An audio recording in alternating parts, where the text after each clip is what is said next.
Bonjour, eh bien aujourd'hui on part en Bourgogne et on va lutter contre deux idées reçues complètement, non pas toujours totalement stupides, mais en l'occurrence on va les combattre aujourd'hui.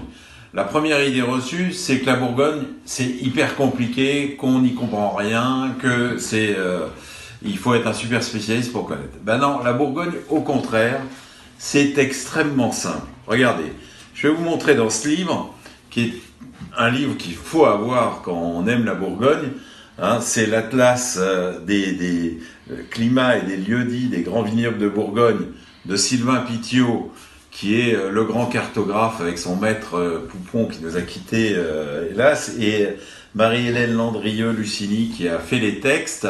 C'est une bible sur la Bourgogne. Alors dans cette bible, regardez la carte de la côte de Beaune et de la côte de Nuits. Vous voyez que la Bourgogne, c'est très simple. C'est une côte. C'est une côte qui part du nord, à partir de Dijon, et qui va au-delà de Beaune, vers la côte chalonnaise. Alors, c'est quoi cette côte? Eh bien, d'un côté, il y a les contreforts du Massif central, donc on monte tout de suite, et de l'autre côté, il y a la plaine, la plaine de la Saône, où on ne peut pas planter de vigne. Donc d'un côté, on est en altitude, il fait trop froid, et de l'autre côté, on a les pieds dans l'eau, on ne peut pas planter de vigne, ça n'a aucun intérêt.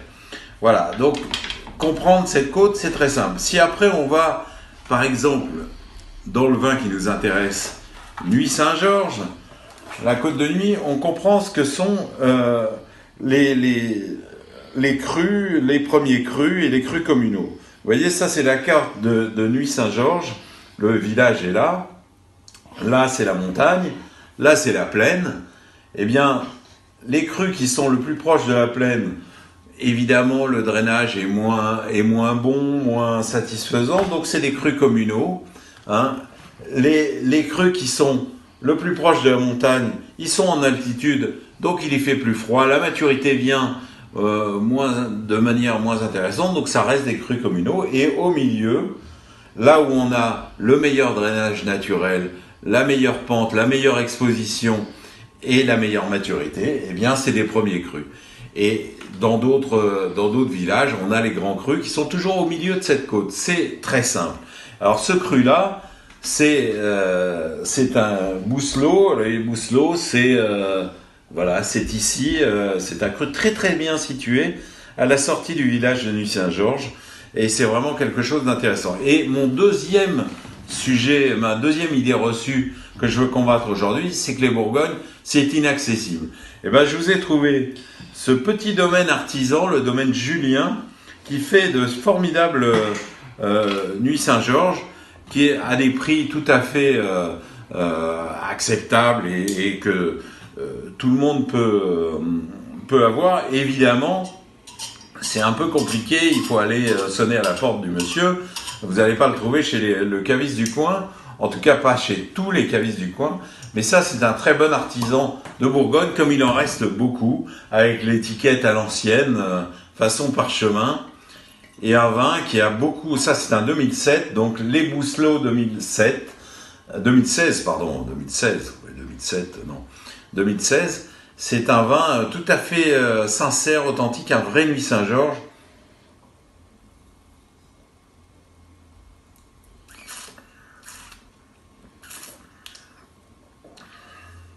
Avec toujours cette structure, Nuits Saint-Georges, c'est un vrai cru, un cru qui peut paraître un peu austère de temps en temps, qui n'a pas la suavité ou le grand velouté des crus de Vosne-Romanée, pas très loin, mais qui a une dimension structurelle forte. Mais là, il y a en plus de la finesse de texture, de l'élégance, de l'authenticité. C'est vraiment un cru qui porte sa belle maturité. C'est un vrai Bousselot et c'est un vrai premier cru de Nuits Saint-Georges. Voilà.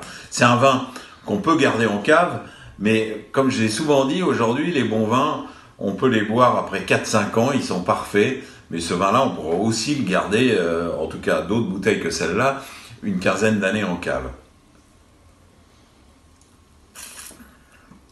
Et le pinot noir, ça reste quand même le cépage le plus floral.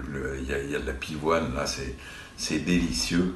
Vous ne pouvez pas aller chez le fleuriste, mais on peut trouver des vraies pivoines, au moins dans nos vins, dans les vins que je sors de ma cave. À demain, et faisons-nous plaisir avec la Bourgogne, et on pense à la Bourgogne.